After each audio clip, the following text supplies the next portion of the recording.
Hello everyone, welcome back to the channel. Hope so आप सभी लोग जो है अच्छे खासे प्रॉफिट में होंगे। अभी टाइम हो रहा है 12:12। आज है 20 मई। हम लोग ये जो आंसर्स करने जा रहे हैं हमें काम आएगा 22 मई के लिए, जो है एक मंडे का दिन। तो बहुत सारी न्यूज़ आई है, जैसे कि 2000 का नोट बंद होने वाला है, कल अडानी वाली न्यूज़ आई थी, फिर डेप्थ सेलिंग वाली न्यूज़ आई।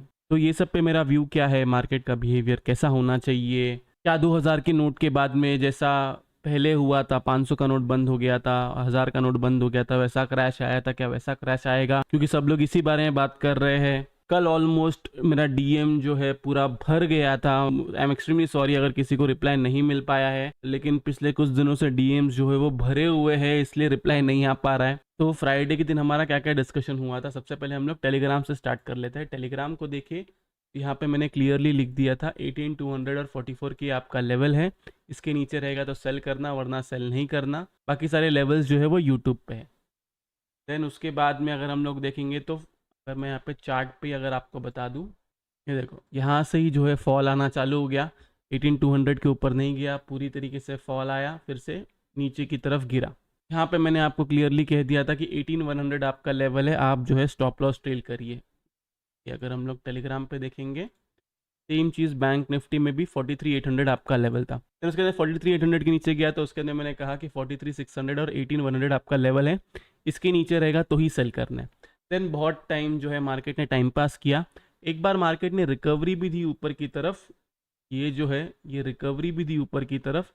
देन यहाँ पे भी सेम चीज़ मैंने आपको कहा कि सेल करो। एंड देन उसके बाद में मार्केट जो है निफ्टी ऑलमोस्ट 18100 तक गया, बैंक निफ्टी वापस 43600 तक गया, लेकिन उसके नीचे नहीं जा पाया। क्लियरली अपडेट कर दिया था क्योंकि वो एक सपोर्ट था और एक पैटर्न बना हुआ था। अगर हम लोग वो पैटर्न देखेंगे तो ये एक एच पैटर्न होता है, ये एक एच पैटर्न बना हुआ था। बहुत कम लोगों को पता है इस पैटर्न के बारे में, लेकिन अगर इसका ब्रेकडाउन आता था तो देन वो नीचे की तरफ गिरता था, लेकिन ब्रेकडाउन नहीं आया। बहुत टाइम तक कंसोलिडेट किया, बेयरिश फ्लैग बनाया, बहुत कुछ किया, लेकिन उसका ब्रेकडाउन एक भी बार नहीं दिया। फिर अडानी वाला न्यूज़ आया, डेप्थ सेलिंग वाला न्यूज़ आया, उसके बाद में मार्केट जो है ऊपर की तरफ खींचा गया। अब बहुत सारे लोग बोल रहे थे कि सी का प्रीमियम जो है ज़्यादा बढ़ा नहीं है कंपैरेटिवली जितना बढ़ना चाहिए था। तो क्या ये ट्रैप है? देखो, होने के लिए ट्रैप हो भी सकता है, ये सब हमें मंडे को पता चलेगा। प्ले कैसे करना है, आपको ट्रेड कैसे लेना है, वो सब इंपॉर्टेंट चीज़ है। 2000 के नोट जो बंद हुआ है उसमें क्या मेरा व्यू है वो वीडियो के मैं थोड़ा एंड में बताऊंगा। उससे पहले हम लोग जो है डेटा स्टार्ट कर लेते हैं। डेटा को अगर हम लोग देखें तो यहाँ पे देखा जाए, विशु सर ने जो डेटा भेजा हुआ था वो डेटा जो है थोड़ा सा गलत था, उसमें नेट पोजीशन में कुछ भी अपडेटेड नहीं था, तो मैंने खुद जो डेटा निकाला हुआ है वही है। क्लाइंट्स को देखे तो इंडेक्स फ्यूचर्स जो ऐड कर चुके हैं, कॉल जो है निकाल चुके हैं, पुट जो है वो ऐड कर चुके हैं, और स्टॉक फ्यूचर्स भी निकाल चुके हैं। क्लाइंट्स का डेटा जो है वो बियरिश है। एफ को देखिए तो यहाँ पे देखा जाए इंडेक्स फ्यूचर्स निकाल चुके हैं, इंडेक्स कॉल जो है उसको भी निकाला हुआ है, पुट जो है जो पुट बाइंग थी उसमें अपना प्रॉफिट बुक किया होगा, और स्टॉक फ्यूचर्स को ऐड किया। स्टॉक फ्यूचर्स बहुत अच्छे खासे नंबर्स में ऐड है। प्रोस को देखे तो इंडेक्स फीचर्स थोड़ा बहुत निकाला हुआ है, कॉल बाइंग बड़ी तगड़ी की हुई है, पुट राइटिंग की हुई है, और स्टॉक फीचर्स भी निकाला हुआ है। डीआईएस को देखे तो इतना कुछ खास नंबर नहीं है, इंडेक्स फीचर्स निकाला हुआ है, स्टॉक फीचर्स बहुत अच्छा खासा निकाला हुआ है। मोस्टली ये मंथली एक्सपायरी का होगा, इसलिए वो निकला होगा इतने अच्छे खासे नंबर में। नेट पोजीशन पे जाने से पहले मैं आपको कहूंगा कि प्लीज़ वीडियो को लाइक कीजिए, नीचे कमेंट सेक्शन में कमेंट करके जरूर बताइए कि आपको वीडियो जो है कैसा लगा। अगर आप चैनल पर नए हैं तो चैनल सब्सक्राइब जरूर कीजिए। उसके साथ साथ अगर आपको लाइव मार्केट में कॉल्स चाहिए, निफ्टी, बैंक निफ्टी और स्टॉक्स में positionally option selling with hedge and futures with hedge, तो आप जो है मेंबरशिप ज्वाइन कर सकते हैं, लिंक जो है वो डिस्क्रिप्शन में। अब बहुत सारे लोग जो है वो मैसेज कर रहे हैं और पूछ रहे हैं कि सर प्लीज़ ऑप्शन बाइंग का भी चालू कर दो, हमको ज्वाइन करना है। गाइस, मैंने आपको ये ऑलमोस्ट 2 या 3 महीने पहले ही कह दिया था, मैं वापस कहता हूँ, मैं हर दिन रिपीट करने को तैयार हूँ।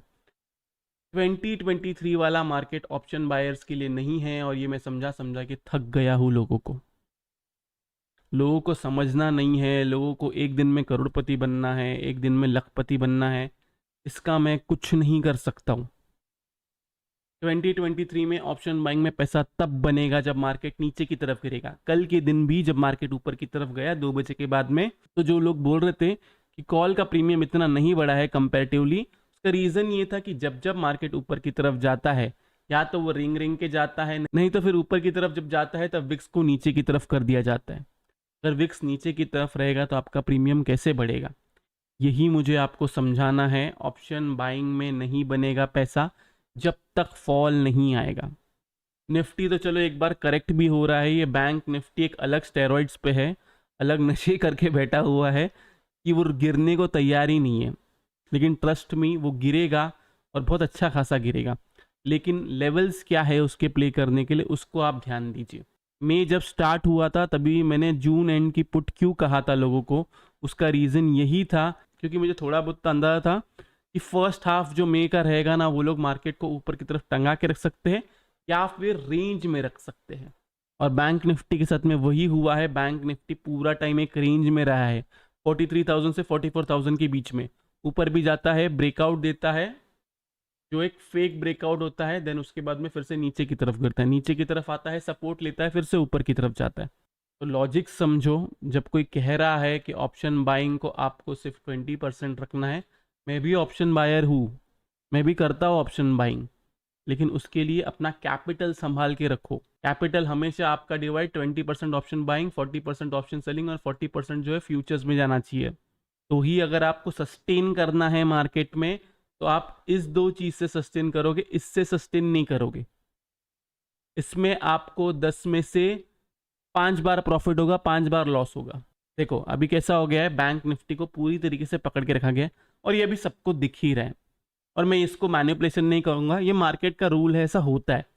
इसके पहले भी 2012 में सेम सिनेरियो हुआ था, तभी भी ऐसे ही होता था कि मार्केट जो है ना ही गिरता था ना ही ऊपर की तरफ जाता था, एक ही जगह पे स्टैग्नेंट जैसा रुका रहता था। तो थोड़ा समझदार बनो, चूज करो आपको क्या करना है। आपको वही डबल ट्रिपल वाला गेम खेलना है या आपको मार्केट में सस्टेन करना है, ये चीज़ का आप लोग ध्यान दो। फिर बाद में लोग बोलेंगे कि सर आप कह रहे थे मार्केट गिरेगा। अरे भाई नहीं गिर रहा है तो मैं क्या कर सकता हूँ। टेक्निकल्स के हिसाब से मार्केट नीचे की तरफ होना चाहिए, बैंक निफ्टी तो बहुत नीचे की तरफ होना चाहिए। वो टेक्निकल्स फॉलो नहीं कर रहा है, मार्केट को रुका के रखा जा रहा है। बेसिकली लोग क्या कर रहे हैं, जब भी पीसीआर जो है वो ओवरबॉट हो जाता है या इंडिकेटर्स जो है ओवरबॉट हो जाता है, वो लोग मार्केट को एक रेंज में रखते हैं या फिर फॉल दे देंगे एंड देन उसके अंदर फिर से रिकवरी करेंगे। तो कोई ये सोच रहा है कि बैंक निफ्टी 50,000 चले जाएगा, 60,000 चले जाएगा, ऐसे ही करते करते उसको फिर 1.5-2 साल चले जाएगा। क्योंकि फिर क्या होगा, हर बार उसको ऊपर जाने के लिए थोड़ी बहुत गिरावट देनी पड़ेगी, रेंज में रखना पड़ेगा मार्केट को। आप लोग डेली कैंडल लगाओगे आपको समझेगा, मार्केट ऐसे नहीं चलता है। कोई भी, जितने भी टेक्निकल एनालिस्ट हैं, मार्केट ऐसे नहीं चलेगा। इसका जो है ब्रेकडाउन ही आना चाहिए। अब कल के दिन का अगर हम लोग कैंडल देखें बैंक निफ्टी में, तो ये कैंडल बड़ी स्ट्रांग बनी है, इसके बारे में भी हम लोग बात करेंगे। डेटा को हम लोग कंटिन्यू करते हैं। डेटा को अगर हम लोग देखा जाए, यहाँ पे देखा जाए इंडेक्स फ्यूचर्स जो है, क्लाइंट्स जो है वो बाइंग करके गए हैं, एफआईएस जो है वो सेल करके गए हैं। प्रोस को देखिए तो इतना कुछ खास नंबर नहीं है, तो ये वाला बॉक्स बियरिश है। इंडेक्स कॉल को देखिए तो यहाँ पे देखा जाए ये वाला बॉक्स बुलिश है, क्योंकि यहाँ पे क्लाइंट्स की क्वांटिटी जो है ना कॉल राइटिंग है वो बहुत तगड़ी है। इसके लिए हो सकता है कि एफआईआईज ये वाला जो है, ये जो उन्होंने कॉल बाइंग करके रखी हुई है, इसमें थोड़ा बहुत प्रॉफिट बुक करेंगे ऊपर की तरफ, देन वहाँ से नीचे की तरफ लेकर आएंगे। सेम सिनेरियो होगा जो मैंने आपको थर्सडे के दिन कहा था, मार्केट दोनों तरफ जाएगा। रीज़न क्या है, देखो क्लाइंट्स ना कॉल राइटिंग भी कर रहे हैं, पुट राइटिंग भी कर रहे हैं। FIIs on the other hand क्या कर रहे हैं, कॉल बाइंग कर रहे हैं और पुट बाइंग कर रहे हैं। तो उनको क्या करना है, मार्केट को सिर्फ एक रेंज में नहीं रखना है, उनको सिर्फ ऊपर या नीचे करना है दोनों तरफ।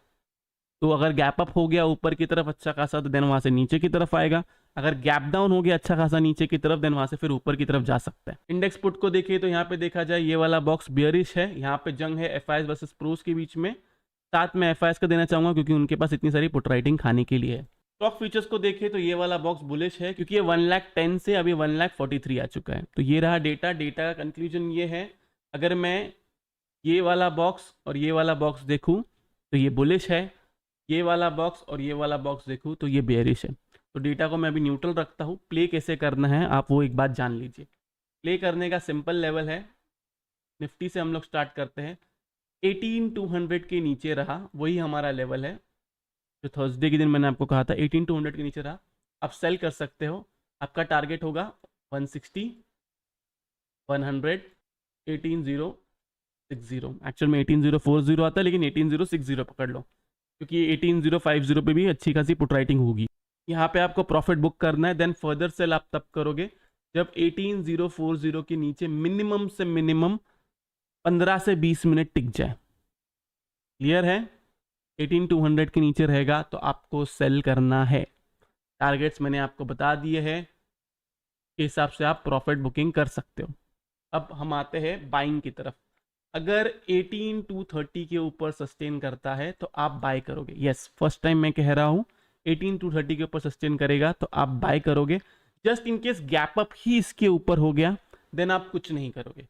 लेकिन अगर 18,200 210 यहाँ पे कहाँ पे खुला, देन उसके बाद में एक रेंज में रहा, फिर 18,230 के ऊपर सस्टेन करता है 15 से 20 मिनट, देन आप बाय कर सकते हो। आपका टारगेट है 260, 300, 300 के ऊपर सस्टेन करता है देन उसके बाद में 340, दैट्स इट। इधर ही आपका लास्ट टारगेट है। अब सेकेंड सिनेरियो सुन लीजिए। यहाँ पे आपने बाय कर लिया, ऊपर की तरफ गया 340 350 की तरफ, वहां पे आप अपना पूरा प्रॉफिट बुक करोगे। देन आप 340 से फिर से सेल अटेम्प्ट करोगे। क्या कहा मैंने? 340 से फिर से सेल अटेम्प्ट करोगे। आपका स्टॉप लॉस रहेगा 18,360 अबाउ कोई भी 15 मिनट की कैंडल क्लोज। एक्चुअल में 365 पकड़ो, कोई भी 15 मिनट की कैंडल क्लोज। 25 पॉइंट्स का आपका स्टॉप लॉस रहेगा। नीचे की तरफ फिर से आपका टारगेट होगा 18,200, 18,100 एंड देन 18,040। क्लियर है? मैं आपको बता देता हूँ वेव्स के हिसाब से अगर हम लोग देखेंगे तो ये कैसा हो सकता है। देखो, दो सिनेरियो है यहाँ पे। क्या हो सकता है?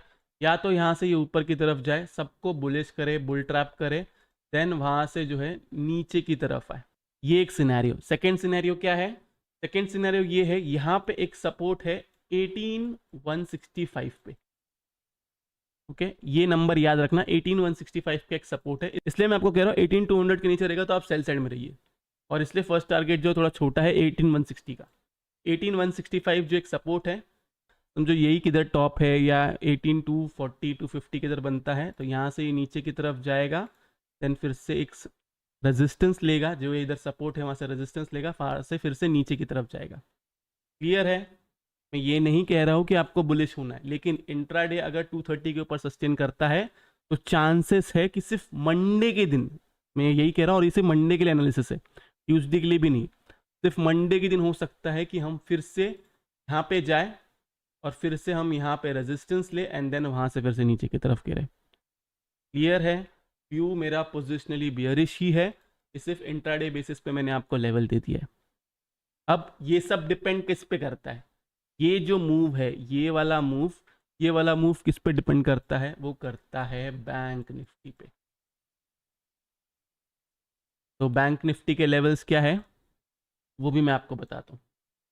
यहाँ पे एक चीज जो बनी थी आर्ली कैंडल पे, ये एक मिनट रुक जाओ, ये दोनों को मैं डिलीट करता हूँ। आर्ली कैंडल पे यहाँ पे ना एक हेड एंड शोल्डर बना था, जिसका उसने ब्रेकडाउन भी दिया, देन उसके बाद में फिर से वो ऊपर की तरफ गया। इसलिए मैंने आपको लेवल जो है 18,100 का दिया था एंड के टाइम पे। तो मैं 15 मिनट्स कर देता हूँ। ये एक 2 आर्ली कैंडल है। 2 आर्ली कैंडल्स के हिसाब से देखेंगे तो यहाँ पे इसने रेजिस्टेंस लिया हुआ है। अगर इसका ब्रेकआउट आता है, कोई भी 2 आर्ली कैंडल इसके ऊपर क्लोज होती है, देन हम ऊपर की तरफ जा सकते हैं इस वाले लेवल तक। ओके, मैक्स टू मैक्स कहाँ तक जा सकते हैं हम? 44,200 तक या 44,400 तक। लेकिन लेवल क्या है? 2 आर कैंडल का तो हम वेट नहीं कर सकते। लेवल सिंपल है, 44,100 के ऊपर सस्टेन करेगा तो आपको बाय करना है। आपका टारगेट रहेगा 44,200 एंड देन 44,400। क्लियर है? मैं बाई साइड में इंटरेस्टेड नहीं हूँ, मैं सेलिंग अपॉर्चुनिटी ढूंढूंगा जब 44,400 के पास जाएगा। अब सेल साइड की बारी। सेल हम कब करेंगे? सेल करने का आपका लेवल बहुत ही सिंपल है, 44K के नीचे रहेगा तो आप सेल करोगे। आपका नीचे की तरफ टारगेट है 43,900, 43,800, यहाँ पे 100 पॉइंट का टारगेट है। देन उसके बाद में 43,600, 43,400, दैट्स इट। यहाँ पे आपको पूरा प्रॉफिट बुक करना है। देन 43,400 के नीचे सस्टेन करेगा, देन आपको सेल करना है। आई थिंक मैंने पूरी तरीके से लेवल्स क्लियर कर दिया हूँ। मेरा व्यू क्या है वो भी मैंने आपको बता दिया हूँ। प्ले कैसे करना है वो भी मैंने आपको समझा दिया हूँ। इंट्राडे के लिए आप चाहिए तो बाय कर सकते हो, लेकिन सिर्फ उतने ही लेवल के लिए, और जो पोजिशनल वाले हैं वो ऊपर जाके फिर से शॉर्ट ही अटेम्प्ट करेंगे। क्योंकि मार्केट जब ऊपर की तरफ जाएगा और ऊपर की तरफ वो रेंग रेंग के ही जाएगा। आपको अगर बाई साइड में रहना है तो मैं आपको कहूँगा पुट सेल करके उसको हेज करो। कॉल बाइंग मत करो, कॉल बाइंग में पैसा नहीं बनेगा, नहीं बनेगा, नहीं बनेगा। 10 में से एक दिन कोई रैली आ जाएगी, एक दिन पैसा बना के देगा, बाकी हर दिन, बाकी 9 डेज जो है वो आपको लॉस ही कराएगा। क्लियर है? नीचे की तरफ एक बार आता है तो आप पुट बाइंग के बारे में सोच सकते हो जब सपोर्ट अपोर्ट ब्रेक करेगा, क्योंकि नीचे की तरफ आएगा तभी विक्स भी जो है थोड़ा ऊपर की तरफ जाएगा, मतलब एक मोमेंटम आएगा। नीचे की तरफ मोमेंटम थोड़ा फास्ट रहता है। अब कोई मेरे को बोलेगा कि सर नहीं, बुलिश मार्केट रहे, बियरिश मार्केट रहे, ऊपर की तरफ मोमेंटम स्लो ही आता है। आप लोग को नहीं पता है कि बुलिश मार्केट प्ले कैसे करता है। फिर बुलिश मार्केट हमेशा ऐसे चलता है, तो ऐसे ऐसे नहीं चलता है। यही लोगों को मेरे को समझाना है, लेकिन क्या है ना, अभी ऐसा हो गया है कि लोगों को ऐसा लगता है कि उनको नॉलेज बहुत ज़्यादा है, किसी को एक्सपीरियंस की वैल्यू नहीं होती है। जो गर्म खून होता है ना, तब ऐसा होता है। मैं भी एक टाइम पे ऐसे ही था, तो इसमें कोई बुरी बात नहीं है। लेकिन जब कोई आपको बोल रहा है ना कि बुलिश मार्केट ऐसे नहीं होता है, या एक दिन कोई राइज से नहीं होता है, या 9:15 की कोई कैंडल ऊपर बनती है उससे नहीं होता है। अगर 9:15 की कैंडल ऊपर बनती है उसके बाद में अगर ऐसा मार्केट बनता है, देन उसके बाद में नीचे ही गिरता है वो। ये सब आपको सीखने के लिए थोड़ा टाइम जाएगा, और जिसको सीखना होगा ना वही ये सब चीज़ के अंदर कर पाएगा, नहीं तो नहीं हो पाएगा। प्रॉब्लम ऐसा है लोगों का कि लोगों को सीखना नहीं है, लोगों को सिखाना है। अरे पहले खुद तो सीख जाओ, पहले खुद तो मार्केट के अंदर टिको, रुके तो रहो। मैं तो प्राउडली कहता हूँ कि 8-9 साल हो गए और मैं टिका हुआ हूँ। ये नहीं है कि लॉस नहीं करता हूँ, प्रॉफिट एंड लॉस दोनों मार्केट का नियम है, लेकिन उसको प्ले आउट कैसे करना है, रिस्क टू रिवॉर्ड कैसे मैनेज करना है, ये सब आपको पता होना चाहिए। ये रहा निफ्टी बैंक निफ्टी का levels. Apart from this option chain को देखिए, ऑप्शन चेन को देखा जाए तो कॉल राइटिंग है 18,200 पे, पुट राइटिंग है 18,100, 18 के ऊपर की तरफ 18,300 पे। तो लेवल्स जो दिए है उसी को प्ले करो। बैंक निफ्टी को देखिए तो बैंक निफ्टी को देखा जाए 44,000 पे कॉल राइटिंग है, पुट राइटिंग है 43,800 से लेके पूरा 43,500 तक। लेवल्स इंटैक्ट है। अपार्ट फ्रॉम दिस दो चीज़ें जो कवर करनी थी वो था हमारा 2000 की नोट का जो बैन है, तो मैं बैन नहीं कहूँगा। देखो, कोई फंडामेंटली पूछेगा कि इसका कुछ इम्पैक्ट आना चाहिए क्या, ये पिछली बार जैसा होगा, तो मैं कहूँगा नहीं आएगा। 1% भी इसका इम्पैक्ट नहीं आएगा। ठीक से सुनना, क्लियरली सुनना। टेक्निकल्स के हिसाब से मार्केट को नीचे की तरफ गिरना चाहिए। टेक्निकल्स हमें क्या कहते हैं कि ऐसी रैली सस्टेन नहीं करती है। डेली कैंडल दोनों में अच्छी बनी हुई है, फ्राइडे के दिन जबकि अच्छी बनी हुई है, लेकिन ऐसी रैली जो है सस्टेन नहीं करती है। इसका ब्रेकडाउन ही आता है और वो ब्रेकडाउन बड़ा आता है। बैंक निफ्टी एक अलग स्टेरॉइड्स पे है, तो क्या ये ट्रिगर हो सकता है इसके लिए, फॉल के लिए? यस, ट्रिगर हो सकता है, लेकिन ज़रूरी नहीं है कि उसके वजह से फॉल आए। सबसे अच्छा एग्जांपल आपको प्रीवियस वाला देता हूँ। कर्नाटका इलेक्शंस हुए, रूलिंग गवर्नमेंट हार गई उधर, जो रूल कर रही थी वो गवर्नमेंट हार गई उधर। क्या उस दिन मार्केट गिरा? मतलब सैटरडे के दिन न्यूज़ आई, सैटरडे या संडे, सैटरडे के दिन शायद न्यूज़ आई। मंडे के दिन मार्केट ने क्या किया? सब लोगों को समझ में आ गया मार्केट नीचे की तरफ गिरेगा, तो मंडे के दिन मार्केट को खींच लिया ऊपर। फिर मार्केट कब गिरा? चार्ट खोलो पता चलेगा। ट्यूसडे से फिर से गिरना चालू किया, वो भी निफ्टी गिरा, बैंक निफ्टी तो जिधर है उधर का ही रह गया। कॉल दिया उसने, रेड कैंडल बनाए, लेकिन उसके बाद में फ्राइडे के दिन फिर से ग्रीन कैंडल बना दिया। और सबसे इंपॉर्टेंट चीज़ क्या है, जो पहले के नोटबंदी में हुआ था और अभी के नोटबंदी में हुआ है, पहली बात तो नोटबंदी नहीं है। गवर्नमेंट ने शायद 2021 से या उसके पहले से, मेरे को डेट एग्जैक्ट, मेरे को ईयर एग्जैक्टली याद नहीं है, लेकिन 2000 का नोट बनाना कब का बंद कर दिया। मैंने रेयरली किसी के पास 2000 का नोट देखा है, अनलेस एंड अनटिल वो एक बिजनेसमैन हो जो सिर्फ कैश में डील करता है। मेरे पास भी कोई नोट नहीं है, सरप्राइजिंगली घर पे थोड़े बहुत हैं, लेकिन 2000 का नोट आजकल वैसे भी कोई नहीं रखता, बहुत रेयरली रखता है। तो ये कहना कि 2000 के नोट के वजह से जो बैन आया, वो भी उन्होंने क्या कहा है, सितंबर तक का टाइम है आपके पास कि आप उसको बैंक में जमा कर सकते। पॉलिटिकली अगर मुझसे कोई पूछेगा कि ये डिसीजन कैसा है, तो डिसीजन खराब है। कोई मार्केट के हिसाब से मुझे पूछेगा क्या इसके वजह से क्रैश आ सकता है, ये ट्रिगर हो सकता है, टेक्निकल्स के बेसिस पे मार्केट नीचे की तरफ गिर सकता है, ये वजह नहीं हो सकती है। पिछली बार क्या हुआ था, क्लियरली कह दिया था आज रात से नोट काम नहीं करेंगे, जिसके अंदर जो गोल्ड के डीलर थे, वाइन शॉप्स थे, जो कैश में डील करते थे, वो लोग तभी भी नोट ले रहे थे एंड देन उसको बैंक में जमा कर रहे थे। तो यहाँ पे तो अभी सितंबर तक का टाइम है, तो इसके बेसिस पे मार्केट गिरेगा, इस बात से डिसएग्री करता हूँ। ट्रिगर हो सकता है कि मार्केट गिर सकता है टेक्निकल्स के बेस पे, लेकिन ये वजह नहीं हो सकती। दूसरा, FIIs की बाइंग और सेलिंग। अभी कभी कभी आप लोग देख रहे हो कि DIIs जो है बाय कर रहे हैं, DIIs सेल, अभी इतने टाइम से DIIs सेल कर रहे थे, कल के दिन DIIs बाय कर रहे हैं। देखो सिंपल चीज़ है, FIIs, सब लोग को ऐसा लगता है कि FIIs और DIIs ना दोनों ऑपोजिट है। ये सबसे बड़ी बेवकूफ़ी है आपका मानना। ये लोग इनको एग्जिट देते हैं और ये लोग इनको एग्जिट देते हैं, बाद में दोनों मिलके माल चिपकाते हैं रिटेलर्स को। जब जब DIIs एग्जिट कर रहे हैं, इसका ये मतलब है कि उनको पता चल चुका है कि मार्केट अभी इसके ऊपर नहीं जा सकता है, ज़्यादा ऊपर की तरफ नहीं जा सकता। तो ये लोग क्या करते हैं, ये लोग जब सेल कर रहे होते हैं तो ये लोग खरीदते रहते हैं DIIs। सेम चीज़ रिटेलर कब खरीदना चालू करता है, जब FIIs बाइंग में आता है।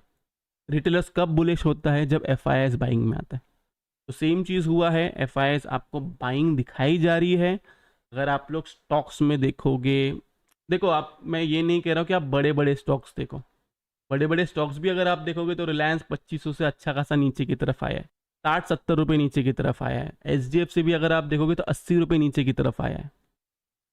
तो ये लोग सिर्फ माल चिपका रहे हैं, और ये सोचने की गलती ना करें कि DIIs और FIIs अलग अलग है। लॉजिक वही होता है, दोनों मिला के सिर्फ रिटेलर्स को माल चिपकाते हैं। एक फोमो क्रिएट किया जाता है कि मार्केट कभी गिरेगा नहीं। ये जो बैंक निफ्टी में होता है ना, ये एक फोमो क्रिएट किया जाता है। अभी हर बार अगर किसी को, कोई भी, अभी जितने भी रिटेलर्स हैं ना, सब लोग यही बोल रहे हैं कि बैंक निफ्टी बाय कर लो। बैंक, मैं आपको कहूँगा खासकर स्टॉक्स के इन्वेस्टमेंट के लिए, ये तो मैंने बहुत पहले कहा है, जब SGFC 1700 पे भी था, रिलायंस जब 2500 पे भी था, तभी मैंने कहा था इन्वेस्टमेंट मत करो। अभी इन्वेस्टमेंट का टाइम आएगा, अच्छे प्राइस पे आपको सब कुछ मिलेगा। अभी इन्वेस्टमेंट का टाइम नहीं है, अभी विड्रॉल का टाइम है। मैं बहुत क्लियरली कहता हूँ, मैंने SGFC 1620 पे ही निकाल दिया था, और अभी नहीं, बहुत पहले निकाल दिया था। लेकिन उसके अंदर फिर भी गया हो 1700 पे, लेकिन आज भी वो देखोगे तुम तो वो 1640 पे ही है, और मुझे पता है कि वो उसके नीचे भी आएगा। सेम चीज़ मैं रिलायंस के टाइम पे भी कह सकता हूँ। जब 16800 पे था मार्केट, 16900 पे, 16800 पे नहीं 16900 पे था, वहाँ पे मैंने आपको बाय बाय कहा था, रिलायंस बाय करने कहा था, सब कुछ बाय करने कहा था ना। तो वही लॉजिक है। इम्पॉर्टेंट ये नहीं है कि आपकी रैली, देखो रैली ना कभी मिस नहीं होती है, ये बात आप लोग जान लो। कोई भी रैली आपसे मिस नहीं होती है। इससे कभी एकदम पास्ट में कभी रैली मिस हुई रहेगी तो 2020 में कवर किया होगा।